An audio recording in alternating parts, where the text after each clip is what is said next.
Welcome to the podcast where relationships, confidence, and determination all converge into an amazing, heartfelt experience. This is Speaking from the Heart. Welcome back to episode number 15 of Speaking from the Heart. Today, we're going to the stars, where no one has gone before. And yes, you might be very well familiar with the Star Trek original series in which I grew up with, not because I was born and lived in the 1960s, but because of my parents, particularly my mom being a Trekkie. But I think that makes a big difference in terms of what we are going to cover today, which is really going places where we might be very afraid to go and really figuring out why those emotions of fear can actually get into our psyche, creating those issues down the road. Now, I have to tell you that starting out with this episode, there are a few disclosures that I need to make.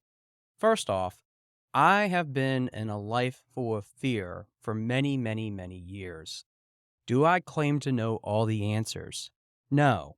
But as a life coach, particularly, I have learned so much about not only the things that I've been through, but also because of the experiences of so many others, it's allowed me to adopt a worldview that allows me to not live in fear anymore.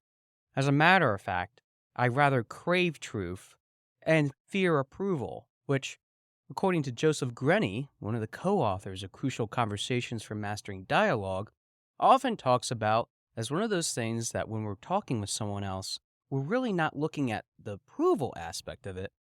We're looking at what is the evidence, the facts.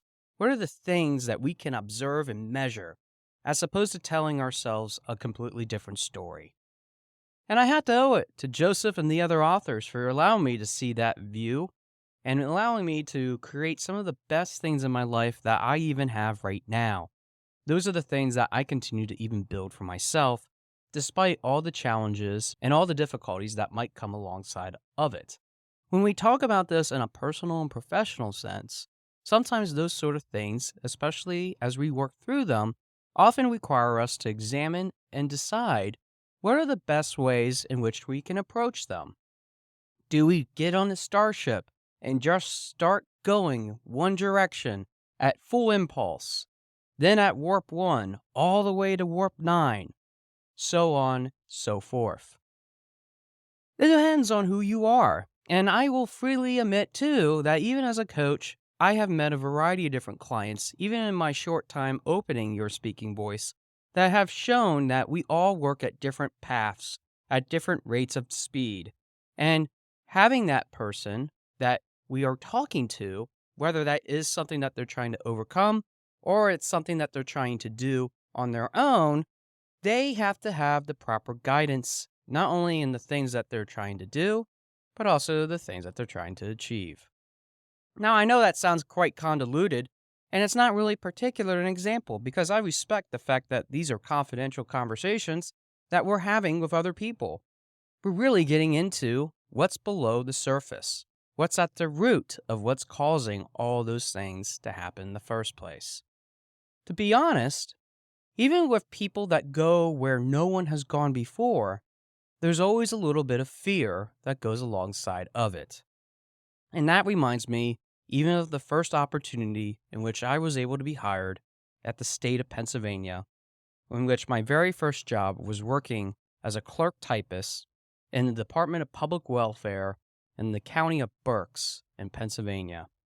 It was my very first state job, and being college educated, you would have never expected someone to end up in that sort of situation.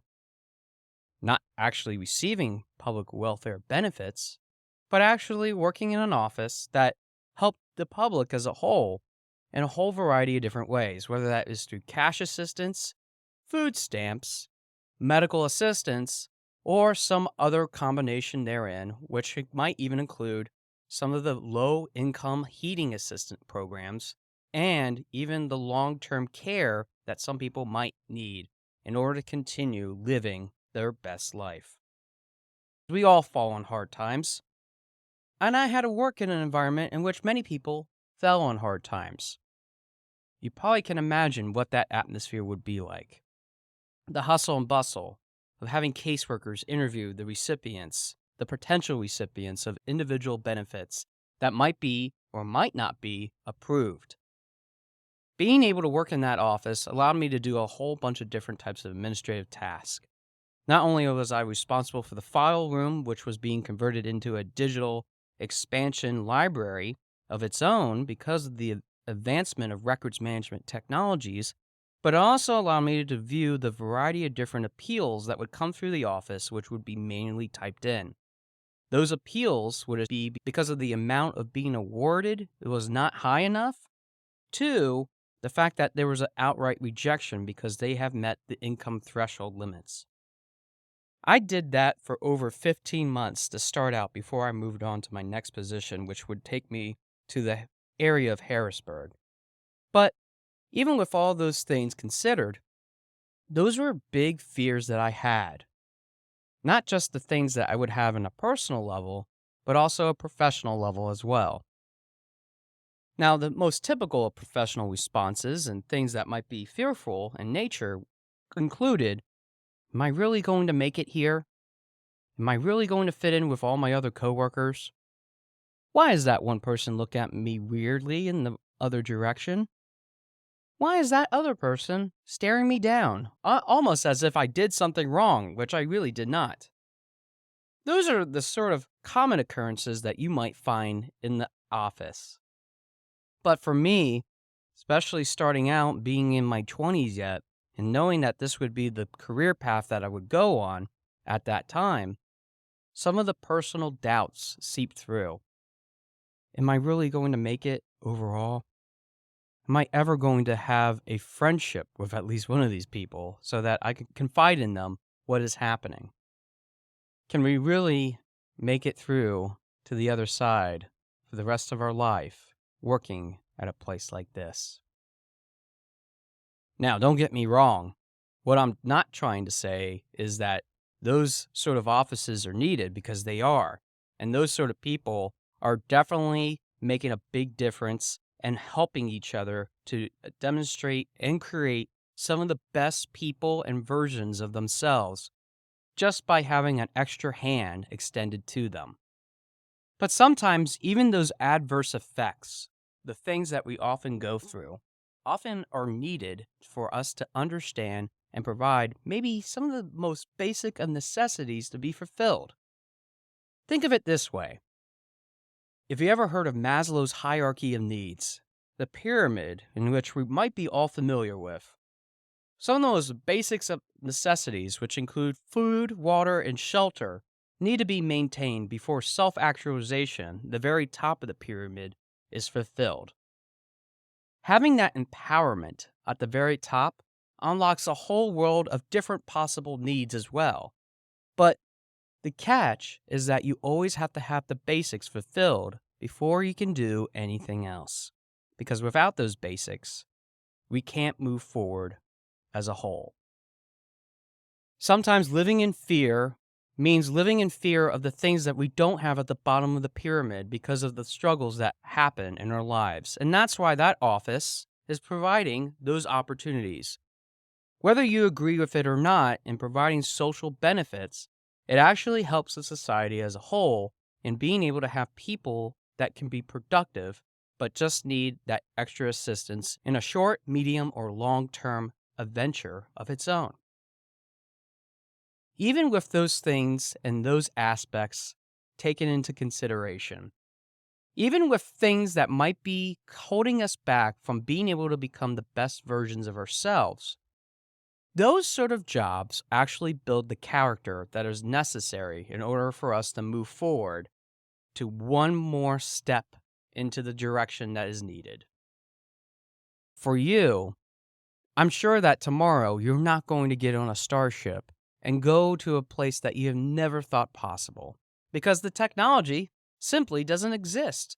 We have made quite a lot of advancements over the last several years, but we still haven't mastered warp technology, or the technology that allows us to travel beyond the speed of light. Even with those adventures in the horizon for humanity itself, the most basic of questions for us as an individual is to figure out what can we do to overcome where we might be holding ourselves back. The emotion of fear in itself can be debilitating, destroying, even deconstructing the very things that we have built in our lives simply because we aren't sure how to best move forward. But by harnessing fear and being able to use it to our advantage, we can be able to create some of the best works of art that we never imagined. Now, obviously, in episode 13, we talked about that sort of aspect with the lighthouse. But it goes beyond so much more than helping other people and shining that light that you have inside of you. It's about seeing where you could potentially go and setting a plan for yourself. It means building yourself not only that professional empire that you can have, but also building that personal empire as well. And it doesn't mean being in a negative connotation for yourself. You can create some of those basic skill sets so that you no longer have to essentially sell yourself just on paper, which in episode 17 coming up, we're going to talk about some of those things that we can do, even in the professional sense, with our resumes and our interviews to become able to stand out from the crowd. The truth of the matter is this: no matter where we're at, no matter where we're able to go, as long as we know that fear is just a check and balance, we can check ourselves when we are going way too far, but balance it with the things that we could potentially do in our personal and professional lives. Now, if your goal is to be a starship captain, it can be done. If your goal is to just get that next promotion at your job so that you can be the boss over a team of individuals that you've been able to work with and know the work very well, that's even more power to you. It's all about not only just setting a plan, but being able to execute on that plan. If you leverage fear in a way in which you're able to take yourself onto that next adventure, nothing stands in your way. As a matter of fact, you can create some of those opportunities that you have ever dreamed about. Maybe even become the most successful of authors, writers, entrepreneurs, even people that run the most successful nonprofit missions. Those individuals have all one thing in common: drive. The drive to be willing to just stay on that path, no matter what obstacles might stand in their way from one day to the next, to 1 week to the next, to 1 month to the next, even from the years and decades to follow. For some people, it does take a long time to get to that destination because of maybe some of those deeply seated fears that lie dormant inside of them. And that can be something in itself that is holding you back.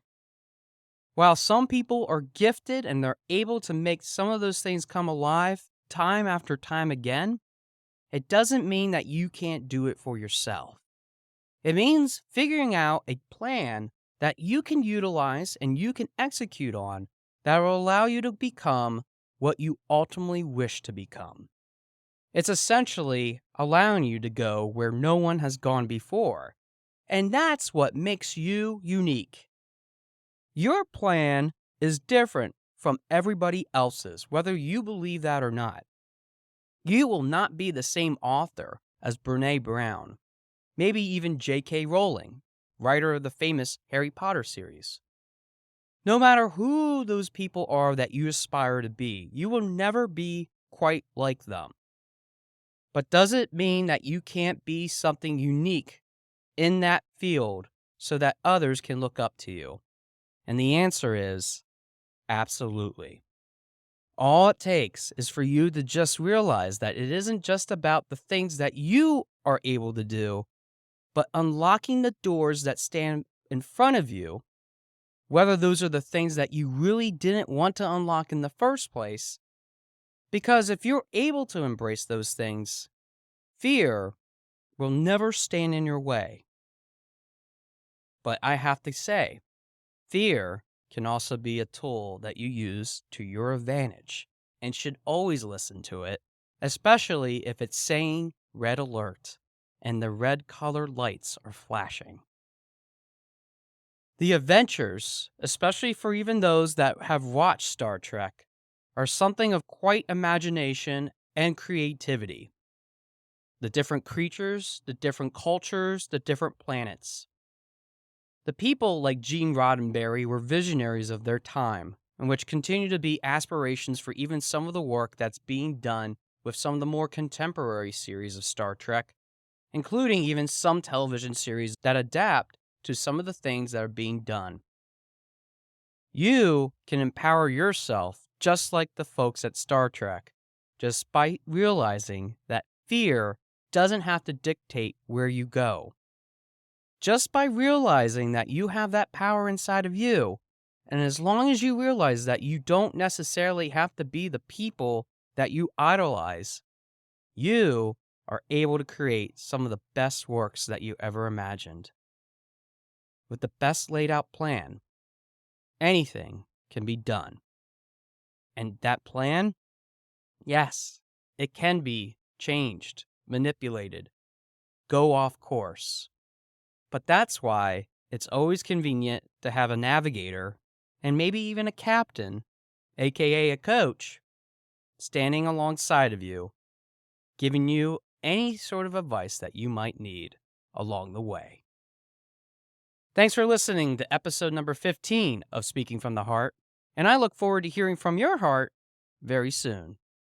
Thanks for listening. For more information about our podcast and future shows, search for Speaking from the Heart to subscribe and be notified wherever you listen to your podcasts. Visit us at www.yourspeakingvoice.biz for more information about potential services that can help you create the best version of yourself. See you next time.